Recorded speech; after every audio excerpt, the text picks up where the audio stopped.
Alors, donc, nous avons vu la fois passée dans Hébreux chapitre 4, 15 et 16, lorsque nous avons parlé des envies et que nous devons faire attention de ne pas envier qui que ce soit.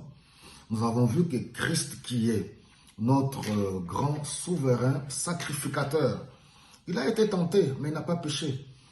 Alors, donc, il est notre modèle. Bonjour frères et sœurs dans le Seigneur.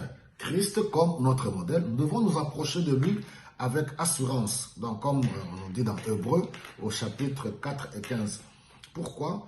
Nous approcher de son trône de la grâce pour être secourus lorsque nous sommes dans le besoin. Et lui, il sait intervenir au moment opportun. Alors, nous allons voir dans Matthieu, quand Christ fut tenté par le diable dans le désert. Nous voyons dans l'évangile selon Matthieu au chapitre 4, lorsque nous voyons le verset 8, le diable l'a amené, oui, au sommet de la montagne et lui a montré la splendeur, la gloire de ce monde. Et il dit à Jésus-Christ de se prosterner et de l'adorer.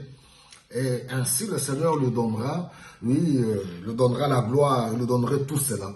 Alors, nous allons comprendre que cela me fait quand même rire. Hein?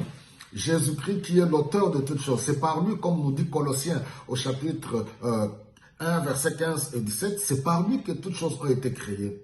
Vous pouvez lire Colossiens 1 et 15, 1 verset 15 à 17. Toutes choses ont été créées pour lui, par lui, tout subsiste en lui et par lui. Mais le tentateur vient lui présenter ces choses comme s'il en était l'auteur ou le propriétaire. Bien que nous savons que le diable a été chassé, il est descendu avec la colère sur la terre, selon ce que Apocalypse chapitre 12 nous dit. Malheur à la terre, car le diable est venu avec une colère. Alors, c'est pour dire, comme je l'ai dit la fois passée, en dépit de l'intelligence, de la connaissance, du talent, de dons des uns et des autres, la plupart dans ce monde, le monde dans lequel nous évoluons, les gens sont libres de croire ou ne pas croire. Vous allez voir que beaucoup pour avoir la gloire, le succès, réussite, oui, passe par le diable. Le diable, il est rusé. Beaucoup signent des pactes avec lui, dans le monde du sport, dans le monde de la musique dite populaire. Le succès que beaucoup ont, vous allez voir qu'ils ont le pacte avec le diable. Notre Dieu est saint. Celui qui répond à la main tendue de Dieu pour entrer dans cette alliance par l'œuvre de Jésus-Christ à la croix, c'est quelqu'un qui est mis à part. Il n'y a plus de mélange. Alors le diable, il présente au Seigneur Jésus-Christ. Si tu te mets à genoux, si tu m'adores, je vais te donner la gloire. Donc la gloire que beaucoup ont dans ce monde, c'est la gloire qu'ils ont reçue de la part du diable. Mais nous, en tant qu'enfants de Dieu, nous n'avons pas à les envier. N'enviez pas les musiciens mondains. N'enviez pas tous ces gens-là. Les gens peuvent dire tout ce qu'ils veulent. Dieu reste Dieu. Nous sommes, quand tu deviens enfant de Dieu, tu comprends réellement ton statut. Tu deviens héritier de Dieu. Tu deviens enfant de Dieu, comme le dit Romains au chapitre 8, verset 16.